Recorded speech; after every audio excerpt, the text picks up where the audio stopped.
Welcome back to The Wise Professional, where we grow wiser, one truth at a time. Today, we are in the Workplace Mirror book series, and I am treating you to an excerpt of Chapter 1, The Overloaded Exploitative Workplace. Wholeness can't grow in a culture that worships overwork. Scene, the breaking point. The email started before dawn and stretched long after dusk.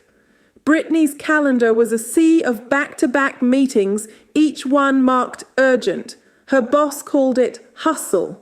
Her colleagues called it culture, but her body called it collapse. She hadn't taken a real break in months.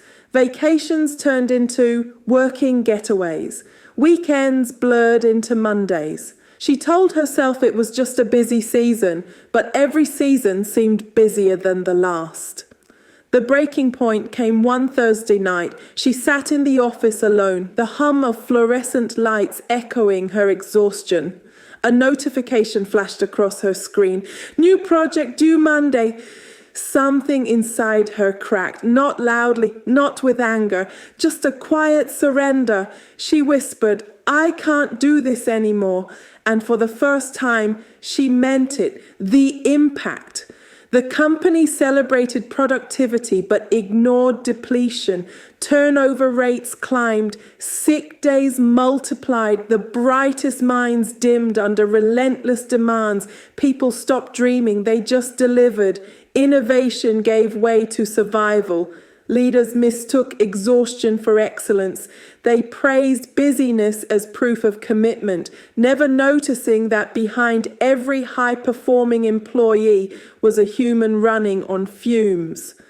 Overwork became the company's idol, and burnout, its unspoken sacrifice, the root cause. When Karen met with John, the CEO, she could see the strain behind his confident smile. "I don't understand," he said. "We've invested in wellness programs, flexible schedules, even meditation apps, but morale keeps dropping." Karen listened, then asked softly, "When's the last time you took a full day off?" He hesitated. "I can't remember." "That's the problem," she said gently. "You've built a system that rewards depletion. People are following your pace, not your policy." He frowned. "I just want to set the standard." "You have," Karen replied. "You've set the standard for burnout." She leaned in. "You can't lead people to rest from a place of unrest.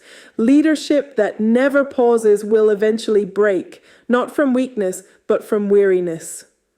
The lesson. You don't have to burn out to prove you're on fire. John C. Maxwell calls it the law of the lid. Your leadership effectiveness rises or falls with your own personal capacity. When leaders overextend, they don't expand their influence, they drain it.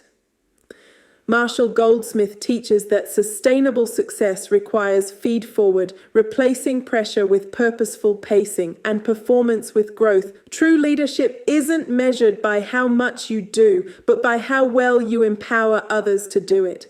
Rest is not laziness, it's stewardship, reflection. Have you confused being busy with being fruitful? When was the last time you paused, not because you had to, but because you chose to? What message does your pace send to those who follow you? For the conclusion of this chapter and more of the Workplace Mirror series, visit my ebook store at www.karenharttalk.com. I am pleased to let you know that the Workplace Mirror book series has been approved by a leading UK university for use in their MBA Leadership and Management module. This is the Wise Professional reminding you that overwork doesn't prove devotion, it proves disconnection. Because when we stop caring for the vessel, even the vision begins to leak.